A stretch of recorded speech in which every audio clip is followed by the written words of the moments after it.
ঈদের দিন থেকে সিনেমা হলে তাণ্ডব চালাচ্ছেন শাকিব খান। তা কেমন হয়েছে শাকিব খানের নতুন ছবি তা নিয়ে আজকের আলোচনা।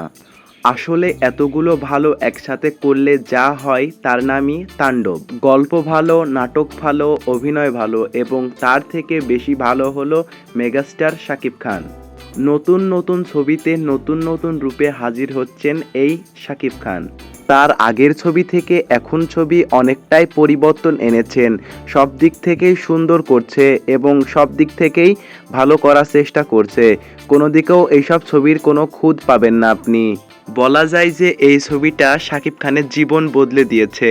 কারণ অনেক ছবিতে আছে মানুষ হলের মধ্যে ঢোকার পরে আবার বেরিয়ে আসে, কিন্তু এই ছবির গাঁথুনি এতটাই মজবুত ছিল যে মানুষ সম্পূর্ণ ছবিটা মনোযোগ সহকারে দেখেছে এবং উপভোগ করেছে। শাকিব খানের প্রায় সব ছবিই সুপারহিট, কিন্তু যে ছবিগুলো আগে করেছে সেগুলোতে কোনো না কোনো খুঁত বা কোনো না কোনো ভুল ছিলই, কিন্তু এই তাণ্ডব ছবিটি কোনো ভুল বা কোনো কিছুই আপনি খুঁজে পাবেন না যা আপনার কাছে সন্দেহ মনে হয়।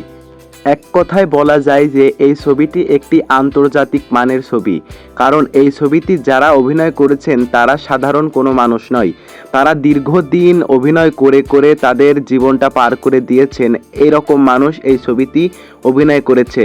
তার জন্যই মনে হয় এই ছবিটি এত সুপারহিট হয়েছে।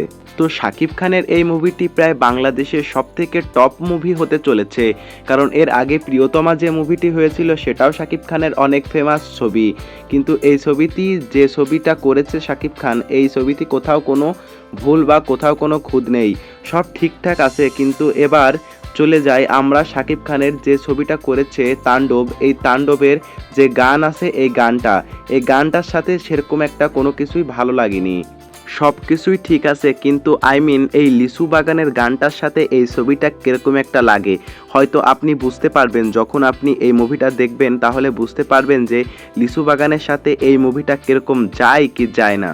থাক, আমি আর ওইদিকে নাই যাই, কারণ আমি এতটা সাধারণ মানুষ হয়ে এই মুভির ব্যাপারে আমি ততটা জানি না। কিন্তু আমি যতটা দেখছি, যতটা বুঝছি সেতটাই আপনাদের মাঝে শেয়ার করছি।